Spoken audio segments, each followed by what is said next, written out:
Amados irmãos, estamos iniciando os nossos estudos deste dia. Queremos pedir as bênçãos do Senhor nosso Deus a todos aqueles que estão congregados aqui conosco e aos amados irmãos das outras comunidades.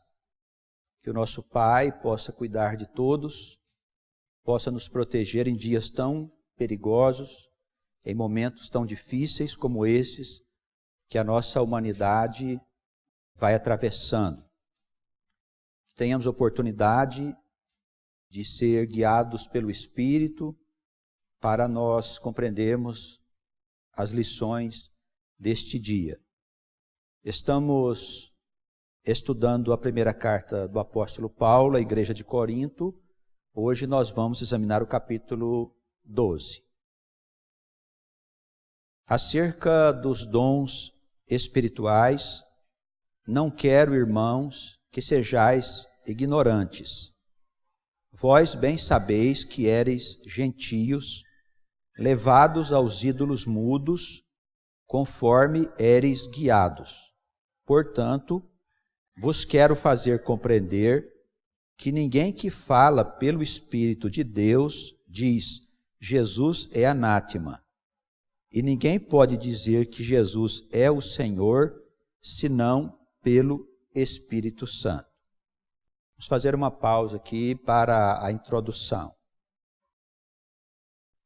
Nós percebemos nesta passagem, assim como em outras das instruções do apóstolo Paulo, que há uma preocupação dele centralizada na instrução daquelas almas que constituíam a igreja nascente.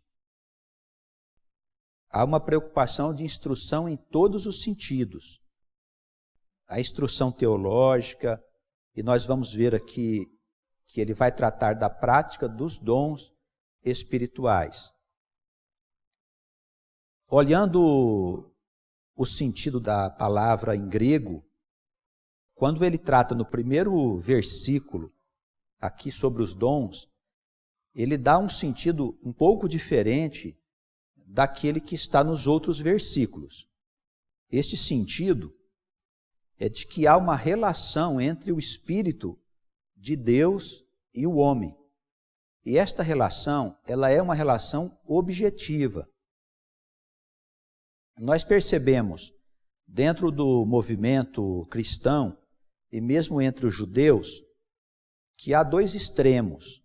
Há um lado que gostaria que houvesse uma manifestação plena do Espírito, com milagres e com uma série de outras situações que pudessem comprovar às pessoas a existência do Espírito de Deus.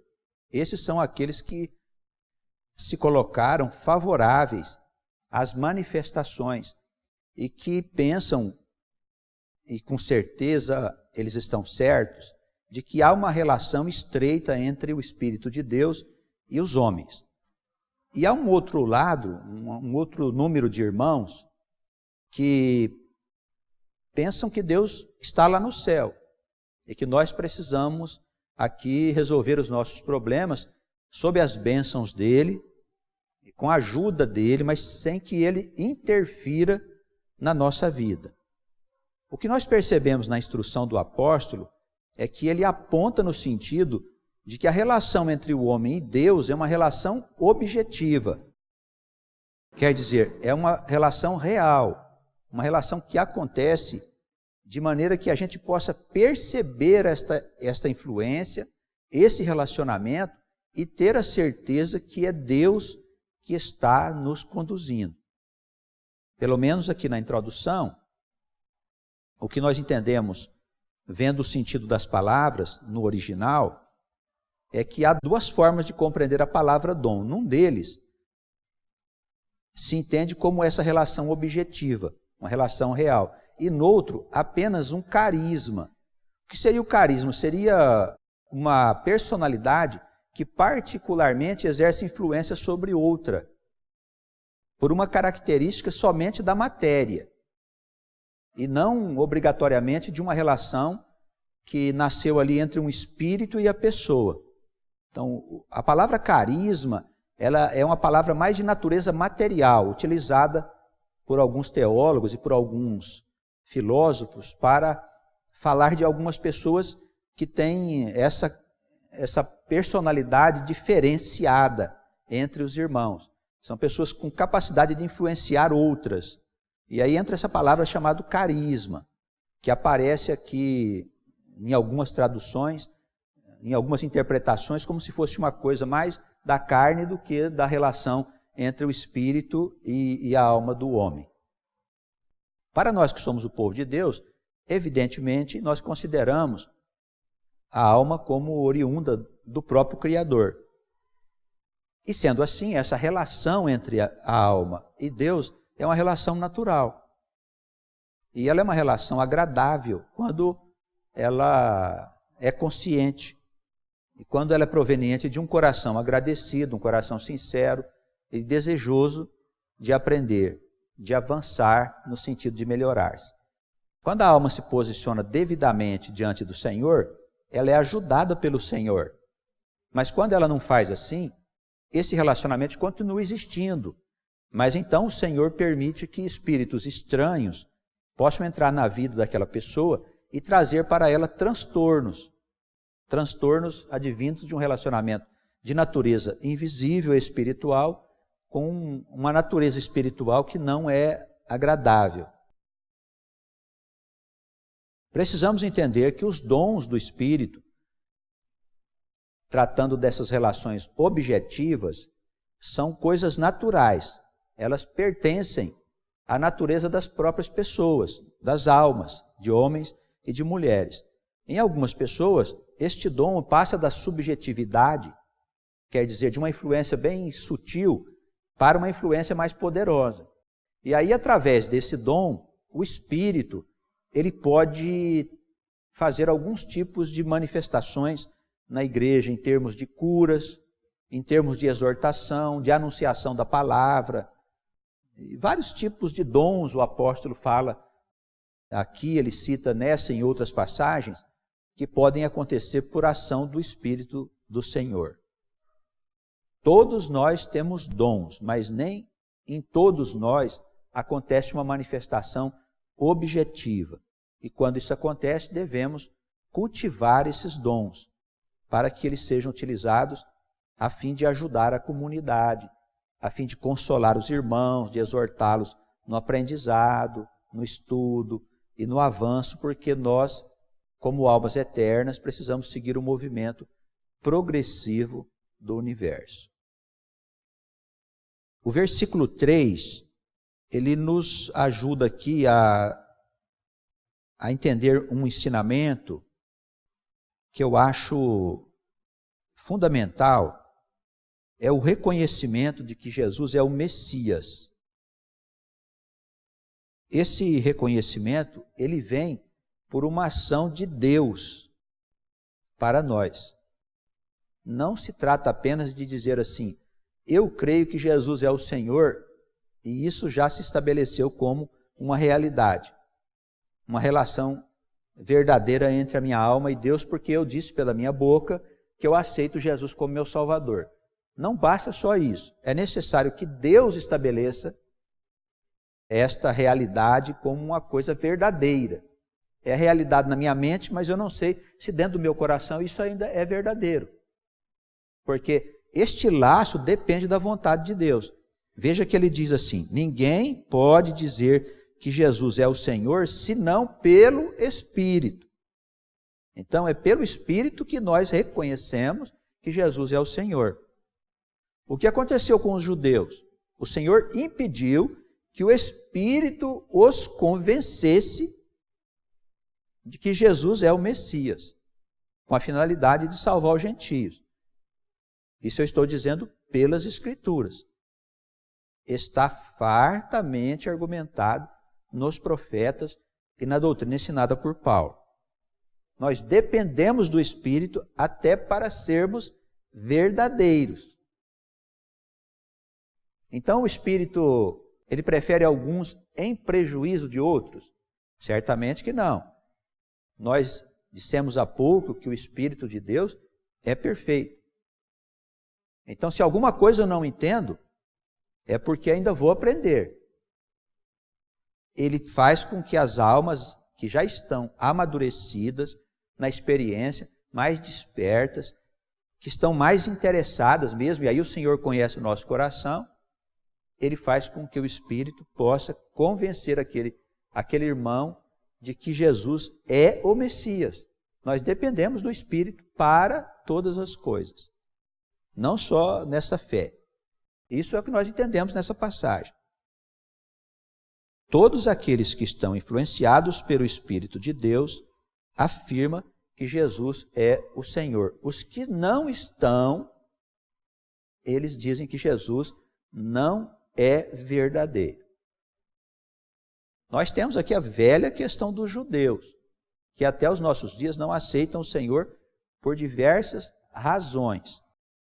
Mas são razões mais de pontos de vista e por causa dessa querela existente entre cristãos e judeus do que por argumentos sólidos e inteligentes. Nós vamos examinar, se Deus permitir em breve, os pontos em que há uma discordância entre judeus e cristãos no que toca à pessoa de Jesus. Deus fez com que fosse assim, mas os judeus precisam mudar a sua atitude. Não estamos falando de Jesus Cristo, daquele Jesus que a Igreja Católica criou. Nós estamos falando do filho de José, do filho de Davi, cuja descendência vem por José. A doutrina ensinada por Jesus. As dúvidas podem ser perfeitamente explicadas. Por que isso é necessário? Porque o reino não vai se estabelecer enquanto o povo de Deus não tiver uma unidade de vistas em torno do Senhor. Que o Espírito de Deus convença os judeus, aquelas almas que estão em condições de entender que Ele é o Senhor, que Jesus é o Senhor. Porque nós temos que pedir isso também nas nossas orações, que os nossos irmãos judeus possam ser convencidos pelo Espírito de Deus de que Jesus é o Messias, Ele é o Senhor de todos nós. A partir do versículo 4, vamos ler aqui mais um pouquinho, o apóstolo começa a falar da diversidade desses dons, de como esta nossa percepção, esta nossa sensibilidade, esta nossa terceira visão, vamos dizer assim, né? Essa coisa que não é humana, que não é material, como que ela funciona, como que ela se desdobra em várias particularidades. Ele diz, há uma diversidade de dons, mas não podemos nos esquecer que é o mesmo Espírito que opera em todos. Há diversidade de ministérios, mas o Senhor é o mesmo. E há uma diversidade de operações, mas é o mesmo Deus que opera tudo em todos. A manifestação que se dá é fornecida a cada um para aquilo que for útil. Não se pode pensar em dons para alguma coisa que não seja útil. Hoje, no pentecostalismo, há exageros. Não estamos generalizando, mas há exageros em igrejas onde as manifestações são desordeiras. O apóstolo Paulo, ele explica logo aqui na frente como que se dá a ordem das manifestações na igreja. Também há que se considerar que Paulo falava a uma igreja onde ocorria muitas manifestações. A instrução sobre como ordenar a igreja não está em todas as cartas do apóstolo, somente na igreja de Corinto, onde aconteciam muitas manifestações. Como ordenar as manifestações do Espírito através dos dons. Esta orientação está nesta carta. Mas a outros irmãos, ele não disse nada a respeito dos dons. Também precisamos considerar as circunstâncias em que a carta dele foi escrita. Esta orientação. Como a igreja é mais ou menos aquela situação que estava lá em Corinto, a igreja evangélica pentecostal, ela tem muito da igreja de Corinto, nessa confusão de profecia, de adivinhações, de manifestação de espíritos. É bom que a gente tenha uma boa ideia do que é a instrução de Paulo, para que, se for necessário, orientar os irmãos que nos perguntarem.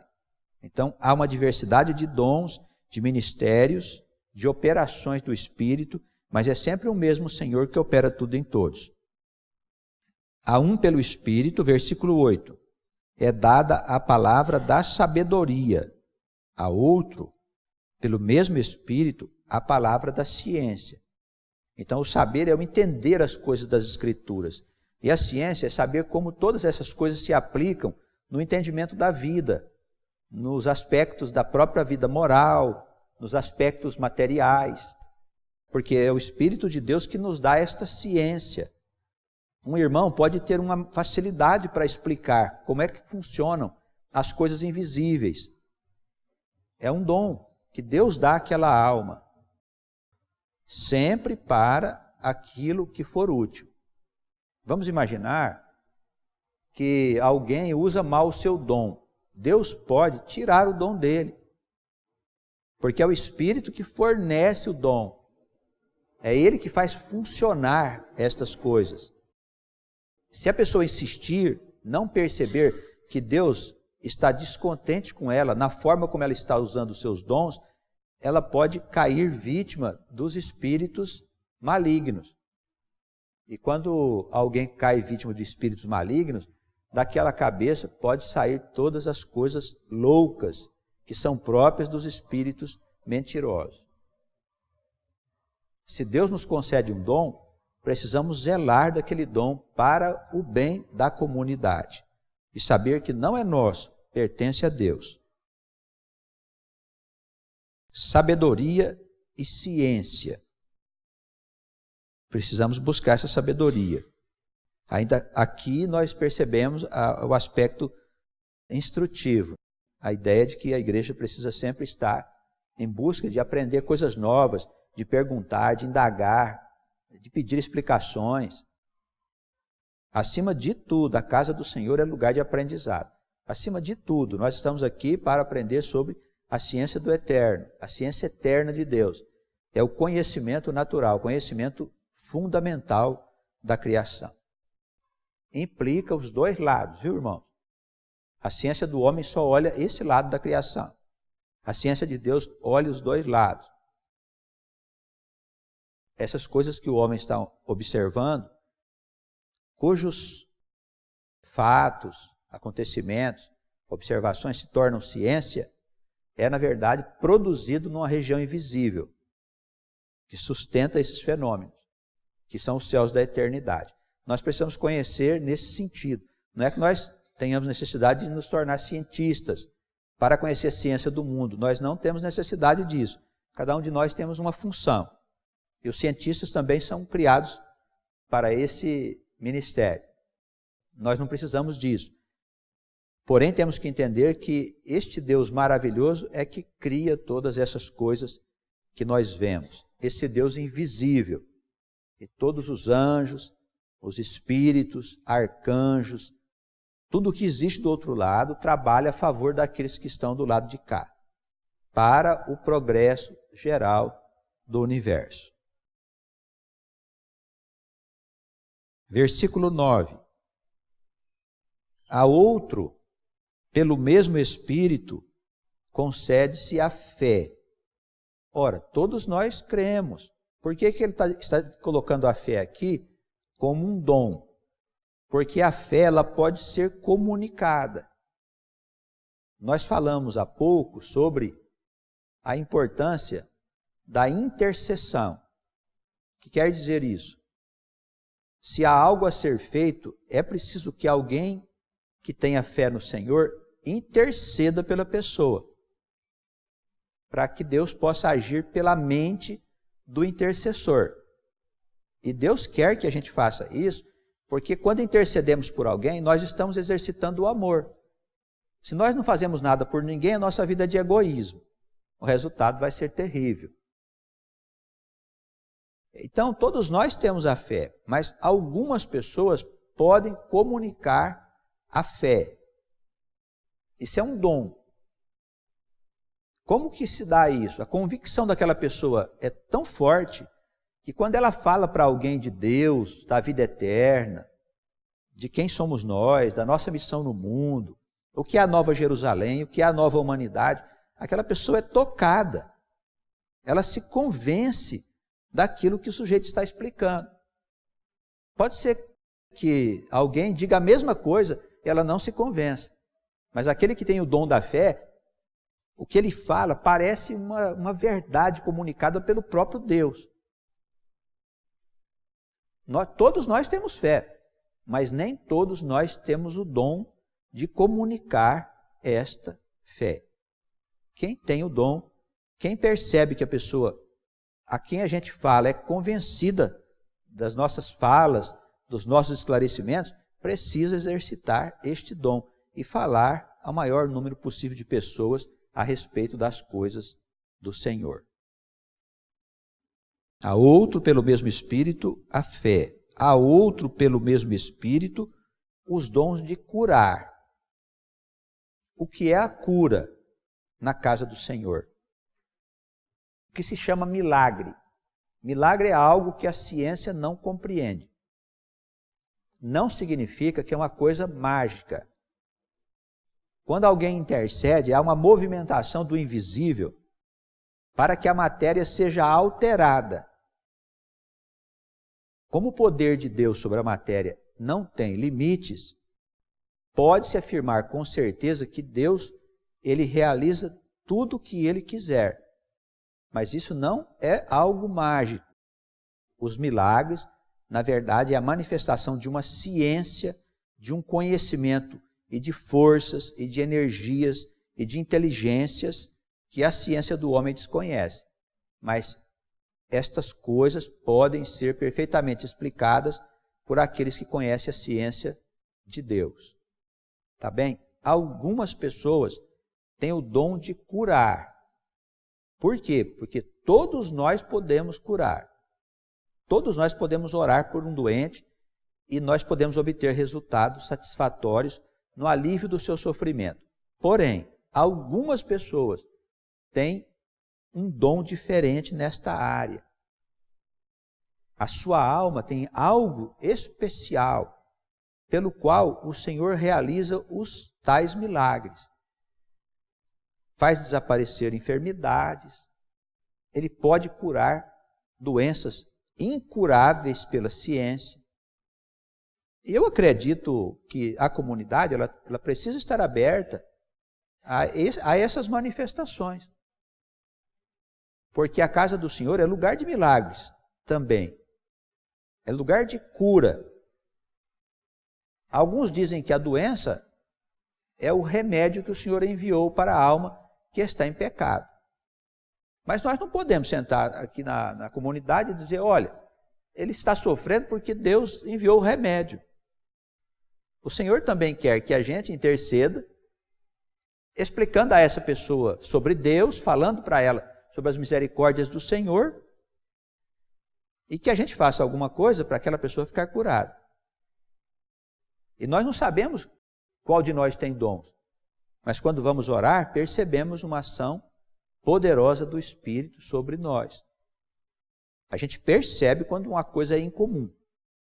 Quando estamos sob o influxo do Espírito, em geral, para ajudar a pessoa, mas quando há uma manifestação mais intensa, a gente percebe que o Espírito faz a gente entender que ele está ali para ajudar através da nossa mente, através do nosso coração. Isso é o dom de curar. Qual o limite? Não há limite. Quem cura? Deus. Nós só temos o dom.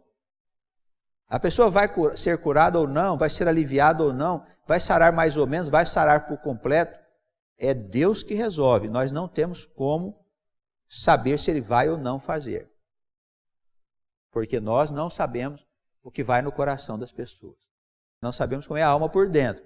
Deus sabe. Mas a comunidade precisa estar atenta. Nós temos ali um caso de câncer terminal, não tem jeito. a igreja deve interceder para curar. Mas como? A pessoa já está condenada pela medicina, mas não por Deus. Pode ser curada? Pode ser curada. Nós nunca devemos orar só para aliviar, mas não somos nós que fazemos, é o Espírito que faz.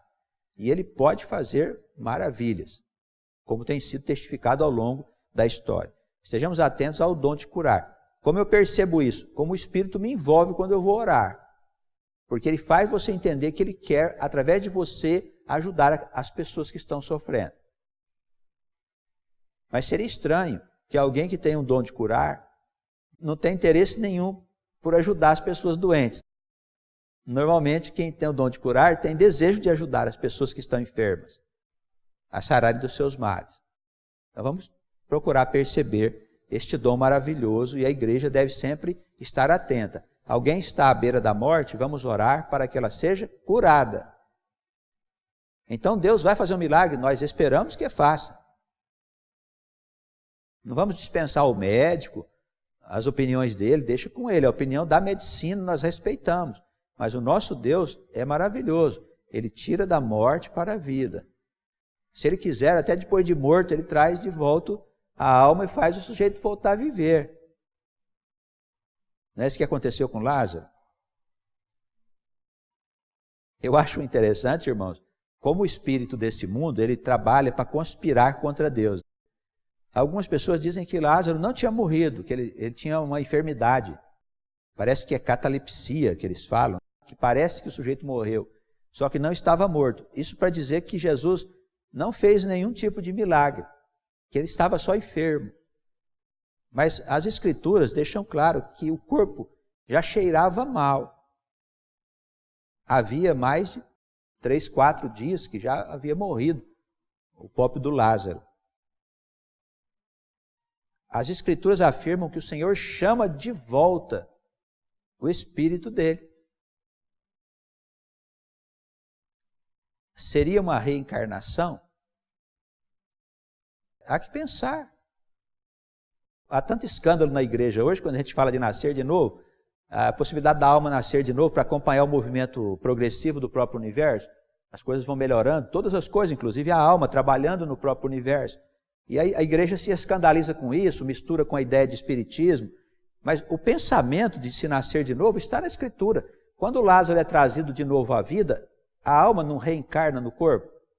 O que quer dizer reencarnar? A alma estava na carne, saiu da carne pela morte do corpo físico. O Senhor consertou o corpo, porque o Espírito de Deus tem o poder de alterar a matéria, naquilo que Ele quer. Ele consertou o que estava estragado, trouxe a alma de volta, isso está escrito na Escritura. E a alma entrou no corpo de novo. O que ela fez? Ela entrou de novo na carne, ela reencarnou.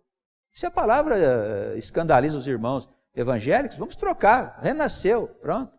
Mas entrou na carne de novo. Ninguém pode negar. É testificado pela Escritura Sagrada. Deus pode fazer o morto viver se Ele quiser. É Senhor de todas as coisas. Tá bem? Não há limites para Deus. A igreja precisa trabalhar com esse pensamento. Não é chegar alguém que está à beira da morte e a gente, não, isso não tem jeito, vamos orar para que a morte dele possa transcorrer tranquila, ele possa se libertar em paz e tal. É fácil da gente falar isso quando a gente não está no lugar do moribundo, o que está à morte. Se nós estivéssemos lá morrendo, a gente quer logo que alguém nos cure. E a vida nós sabemos que é muito valiosa para que a alma continue o seu trabalho de edificação de si mesmo e da coletividade. Seguindo, versículo 10. Há outro, a operação de maravilhas. O que seriam maravilhas? Sinais. Aqui pode se encaixar visões, pode se encaixar uma série de coisas que acontecem com a ação do Espírito em alguns indivíduos. Dom de profecia não tem nada a ver com adivinhação. Hoje a adivinhação entrou na igreja evangélica como um mecanismo que eles utilizam para manter as pessoas ali impressionadas. O espírito de adivinhação não pertence à igreja. É um espírito de terreiro, de ledores de sorte e tal, que a gente respeita perfeitamente, mas não tem nada a ver com a igreja do Senhor. Não tem nada a ver com a comunidade de Deus. Espírito de profecia é outra coisa. Nós vamos ver logo aqui na frente, o apóstolo Paulo fala o que é profecia. Profecia está ligada à anunciação da palavra que faz a pessoa perceber que o Espírito está se dirigindo a ela, sem que o pregador saiba aquilo que está no coração dela. Isso é profecia. Num primeiro plano, dentro da igreja. E a outra profecia é a que fala do fim do mundo. São homens que têm dons para falar sobre o que vai acontecer no tempo do juízo. Tá bem? Então, o dom de profecia é um dom muito importante dentro da igreja. Mas nós não podemos confundi-lo com adivinhação. Adivinhação é um espírito enrolador, que só embrulha as pessoas. Como ele adivinha algumas coisas à volta da tua vida, sem que você tenha contado, você fica impressionado com aquilo. É imaturidade da sua parte. Desculpe, mas é isso mesmo, você não entende bem das coisas. Adivinhação é uma coisa muito comum nos meios esotéricos, nos terreiros de Umbanda, os ledores de sorte. É muito comum isso, tá bem? Não é nada de maravilhoso, não deveria estar dentro da igreja evangélica. Isso não pertence à igreja. Avançando com os dons, ele fala a seguir do dom de discernir espíritos. O que é discernir espírito? Eu saber se é um espírito bom, se é um espírito mau. Então a igreja é um centro espírita? Ele não está dizendo isso. Mas o ensinamento de Paulo dá a entender que mesmo falando normalmente, nós estamos sendo influenciados por espíritos. Aqui, a palavra dá sentido de diversidade. Não é só espírito de Deus e espírito de Satanás. Espíritos de mentira, de falsas doutrinas, espírito de sabedoria, espírito de cura, espírito de maldade, de violência. Então, há dons, há pessoas que sabem discernir se aquilo que foi dito se provém de cima ou se provém de baixo. Então, discernir as coisas. Alguém está fazendo uma pregação, preste atenção naquilo que o Espírito está falando. Não importa se é o Espírito da pessoa, ou se é o Espírito de Deus, ou se é o Espírito do diabo, ou se é o Espírito do morto, do mentiroso, do embrulhão que pode estar por ali. Preste atenção no que ela está falando, para você discernir. Como que eu sei? Se está contrário ao ensinamento da Escritura, não é de cima. O Espírito hoje fala muito sobre prosperidade na igreja. O Espírito que fala de prosperidade não é de Deus. Então é do diabo? Não sei. Você chega à conclusão. Por que isso? Porque a Escritura não trata de prosperidade. Isso é uma distorção interpretativa dos textos bíblicos por aqueles que fizeram uma doutrina sem saber que a alma do homem é eterna. E que a alma nasce muitas vezes em busca da sua iluminação espiritual e não em busca da aquisição de bens materiais. Os bens materiais têm a sua importância para a nossa vida, mas nós não podemos acumular bens.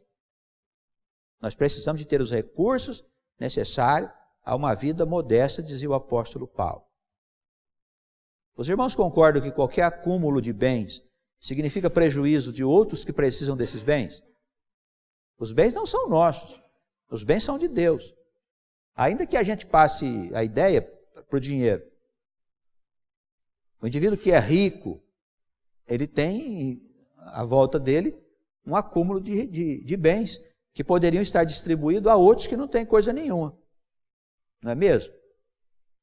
Nós vimos algumas estatísticas recentemente e um número muito pequeno de pessoas tem consigo a maior parte da riqueza do planeta. E muita gente vive na miséria e passando necessidade por causa do acúmulo de bens. A doutrina da prosperidade material não é uma doutrina agradável ao Espírito do Senhor. Se alguém sobe na tribuna e começa a falar de riquezas, essas coisas não soam muito bem ao nosso entendimento. Então, todos nós precisamos aprender a discernir, não precisa ter dons, mas algumas pessoas sabem discernir espíritos. Falou, ele sente se aquilo é de cima ou se é de baixo. Tá bem? Esses dons podem existir entre nós. Veja que a seguir, o apóstolo coloca aqui a variedade de línguas. O que quer dizer isso? São pessoas que, não sabendo falar uma língua, elas falam pelo Espírito de Deus. Língua estranha não quer dizer uma barulheira doida e louca que ninguém entende. Isso existe também nas tais igrejas pentecostais. Não em todas, eu espero. Mas falar em línguas é falar numa língua estrangeira. A palavra correta é língua estrangeira. É língua de um outro país, não é uma língua que ninguém entende. Tem pessoas que ficam tomadas de espíritos e falam línguas que ninguém entende, ninguém interpreta. Eu só quero lembrar os irmãos que isso não é uma prática geral. Veja que Paulo não orienta outras igrejas a respeito dessa história de falar em línguas. Nós vamos ver aqui na frente, logo nos capítulos seguintes, o apóstolo Paulo trata da questão das línguas. E ele faz um discurso sobre isso. Por quê? Porque lá em Corinto tinha gente que adivinhava a coisa, profetizava de uma forma descontrolada. Exatamente o que acontece em algumas igrejas pentecostais. Manifestações de espíritos sem discernimento. Isso é desastroso. Não há nenhum bem para as pessoas que se envolvem com essas manifestações. Nenhum bem existe. Não há bem algum. Ele fala também aqui que algumas pessoas têm o dom de interpretar línguas, mesmo sem conhecê-la.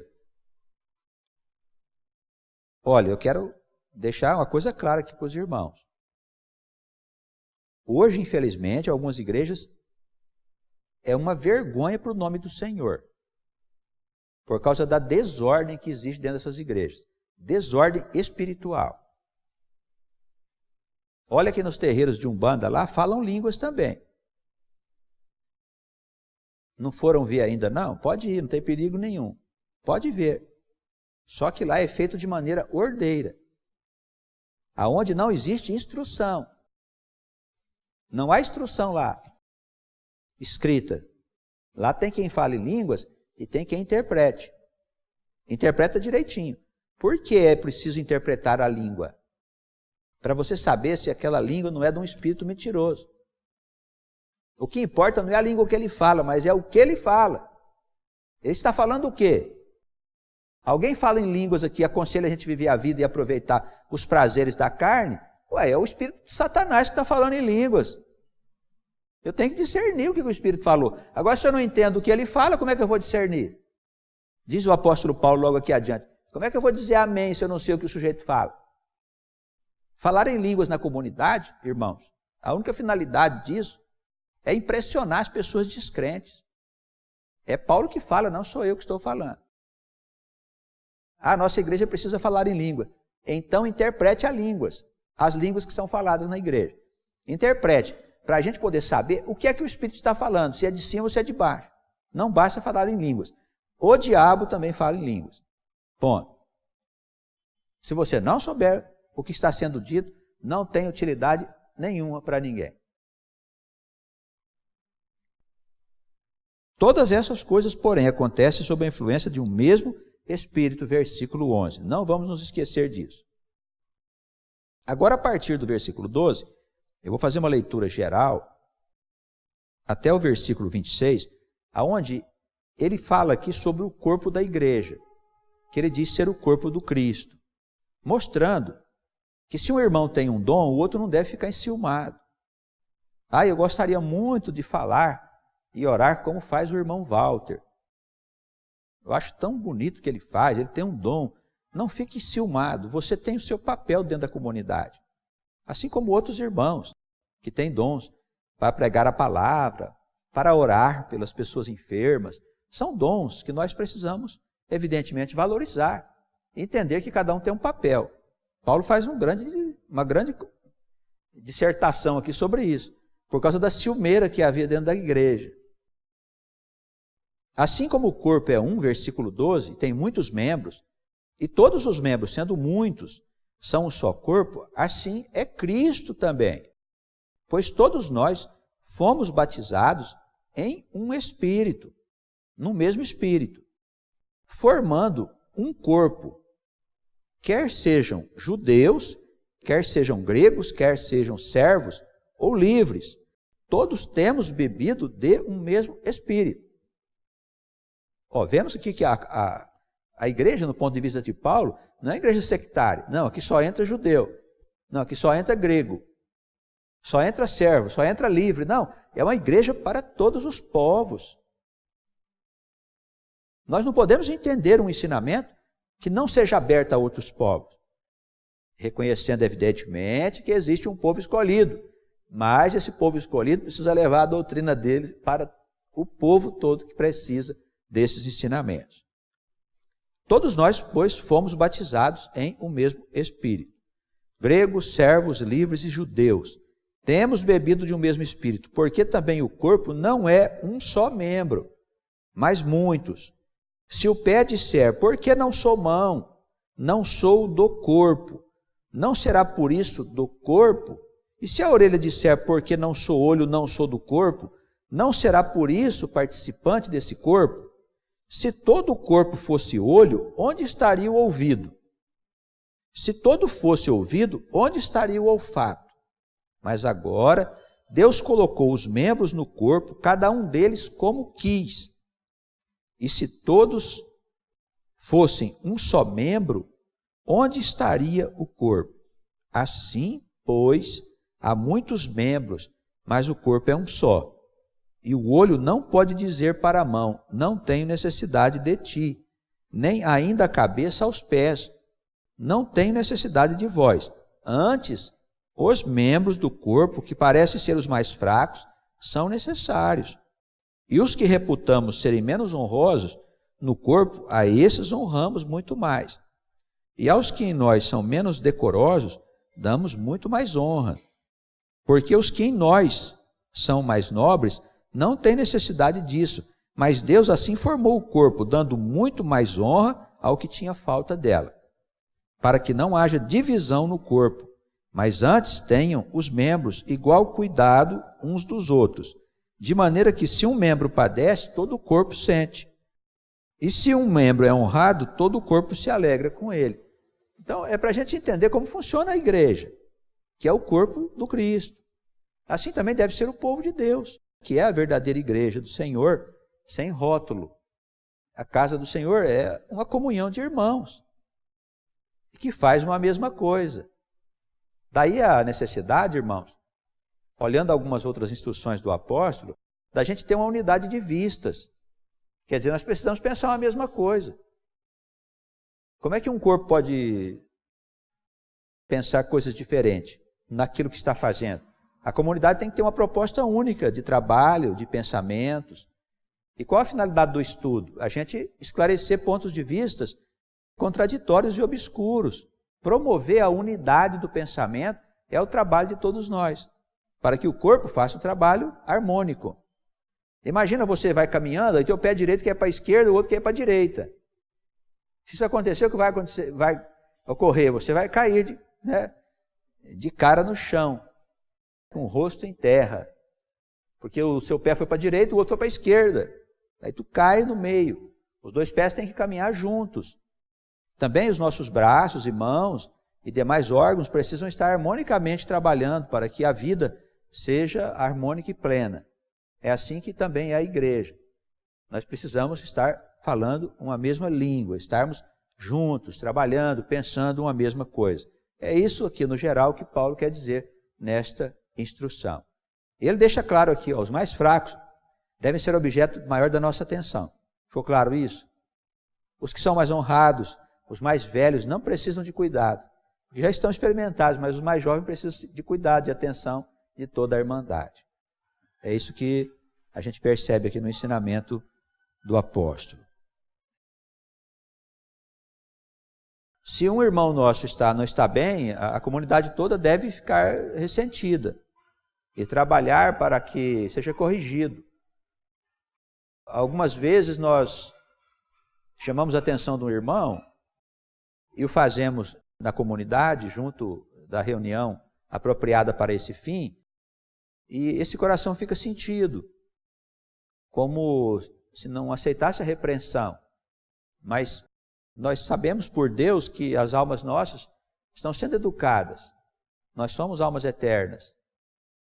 Precisamos da repreensão da palavra, da instrução, da correção, porque o corpo todo está preocupado com o irmão que está fazendo uma coisa errada. Não é? É um membro da comunidade. Já fazemos isso o suficiente? Pode ser que não. Pode ser que ainda não atingimos um estado de maturidade tal que a gente possa conversar abertamente sobre a conduta de cada irmão e aquilo que precisa ser corrigido. Porque com isso evitamos problemas que as pessoas ficam feridas na sua suscetibilidade ali. Ah, não gosto que fale dos meus problemas na frente dos irmãos. Tudo bem, mas o ideal seria isso. Eu acredito que todos nós temos que estar preocupados com aqueles membros que estão fragilizados, principalmente os mais honrados, os mais velhos. Essa coisa de orgulho, vaidade e tal, ficar ferido e tal, ninguém gosta de ser chamado a atenção, mas eu acho importante a gente ser corrigidos, porque pode ocorrer que a gente seja desmascarado do outro lado, na morte. E às vezes até no inferno. Eu não sei contra vocês, eu prefiro ser desmascarado entre irmãos do que entre demônios. Porque os meus irmãos estão falando comigo porque me amam. Estão preocupados com o meu bem espiritual. Os demônios não vão ter este amor. Então vamos pensar sobre isso, vamos refletir. Quando o pastor chamar a atenção, diz, sim, senhor pastor, o senhor tem razão, vou procurar corrigir. É para o seu bem. Se você for admoestado na frente de um irmão, fique tranquilo, a igreja é assim mesmo. A instrução é de Paulo. Ele fala, chama a atenção na frente de todos, para que a igreja tenha temor. É Paulo que está falando isso, apóstolo dos gentios, apóstolo da igreja. O que o pastor está falando não é estranho à instrução das Escrituras. Isso sempre foi assim. Somente casos muito específicos, situações muito particulares, elas devem ser tratadas de maneira privada. Mas, em geral, a conduta dos irmãos, que acontece na frente dos outros irmãos, ela deve ser instruída diante da irmandade. Eu não estou falando do público. O público é uma coisa, a igreja é outra. A comunidade, o corpo do Cristo, são os irmãos membros da igreja. Nem todos os que são visitantes, frequentadores, são membros da igreja. Essas coisas devem acontecer nas reuniões administrativas da comunidade. E devemos tratar dos nossos problemas. O pastor está se incluindo entre os irmãos. Dos nossos problemas, com a maior naturalidade e sinceridade. Sem que a gente se ofenda com isso. De outro modo, a gente não está entendendo muito bem o que é a igreja. E eu digo, se você estiver enganado, você vai ser desmascarado do outro lado. E não é uma experiência agradável. Tá bem? Versículo 27. Vós sois o corpo de Cristo, e seus membros em particular. A uns o Senhor Deus pôs na igreja, primeiramente apóstolos, em segundo lugar profetas, em terceiro doutores, depois milagres, depois dons de curar, dons de socorros, governos, variedade de línguas. Porventura são todos apóstolos, são todos profetas, são todos doutores, são todos operadores de milagres? É evidente que não. Tem todos o dom de curar? É claro que não. Falam todos línguas? Interpretam todos, diz o apóstolo? É claro que não. Cada um faz uma coisa, como Deus determina. Portanto, procurai com zelo os melhores dons. Eu vos mostrarei um caminho excelente. E aí o apóstolo vai entrar aqui no capítulo 13, que é maravilhoso, que fala sobre o amor. E a gente vai conversar sobre isso na nossa próxima assembleia. Que Deus possa nos abençoar, nos guardar no seu amor, na sua misericórdia. Nós queremos agradecer aos irmãos que nos acompanham, às comunidades, que o nosso bom Deus possa estar com vocês. Essas comunidades vão se reunir hoje à noite para as suas assembleias. Que o Espírito Santo de Deus esteja com todos, vocês possam ser confortados, instruídos e firmados pelo Espírito do nosso Pai. Nós precisamos muito desse socorro nesses dias tão turbulentos. Que o Senhor não nos falte, nem a nós que estamos aqui reunidos, e aos nossos amados irmãos que estão em outras cidades e comunidades. Que as bênçãos de Jesus, o Filho de Deus, estejam com todos nós. Amém.